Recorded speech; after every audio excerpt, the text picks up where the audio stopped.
Hi, welcome. On this video, I'd like to spend a few minutes to talk about the issue of clarity and what makes this system of training really special that way, with getting owners to see what's really happening beyond appearances. And again, when I talk about clarity, I'm talking about the reasonableness of the method itself, okay, and the type of influence that sets up change.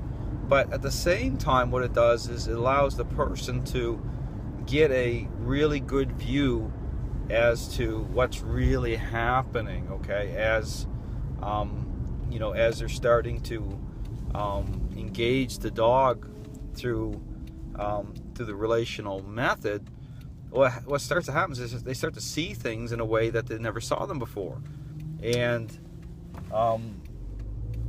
through that, everything begins to make sense. So, for example, I'm talking about these issues about control and, how the dog is attaching to people, in a very unhealthy way, in a possessive way.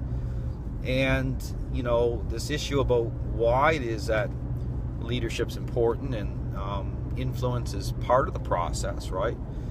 And even framing this up with, you look at the reasonableness of, say, being a parent, and you're telling, or you have certain expectations of your child, how they respond to those expectations, right? Will give you a lot of information as to, how they think. It's the same thing with the dog. So, for example, when you're starting the process and I'm getting them just to begin to assert the method just a small incremental stages, you see the dog start to flip out. Okay, this is the thing. It's you see the dog start to react to influence coming online, but in a way that the person sees the reasonableness of that. Okay, in through that they see, look, it's not even taking the form of a correction. Okay, just as you're starting to lead the dog, as the dog is being led, the dog will, dog's holding a lot of control, will start to really react and challenge that in a big way, because the thing is, the dog's in control. This is why when you look at interactions, you frame this up. I always tell people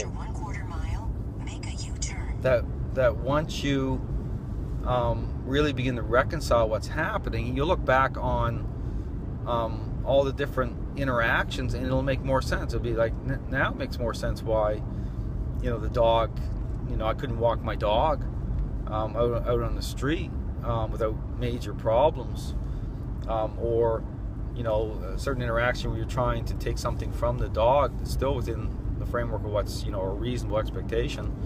The dog really challenging that, and even why the dog is wanting to be around certain people or not other people. Okay, you start to see that within the framework of control as well. And so again, it's this system, again, how it sets up change right at the starting gate, with how it just really levels everything out. But through that, again, it offers a type of clarity that really helps people get what's happening. Okay, because as I'm doing it, I'm showing the person. I'm saying, look, see what the dog's doing. I'm not even doing anything. Okay, I'm not even touched the dog. After 1/2 mile, go straight ahead. Then at the end of the road, turn left. It's working off of the personality type of the people. It's about relationship. That's the thing to understand. It's about the person coming into focus. Certain tools. So I say I stay away from certain tools. I strip everything down so that the spotlight shines on the person, and then how the dog reacts to that.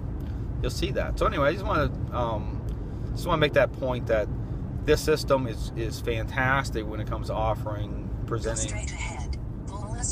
presenting clarity. At the end of the road, turn left. Presenting clarity and allowing people to reconcile what's really happening. So anyway, I'm just headed to a session here right now, a home session for people. So anyways, want to add that point. Thanks for watching.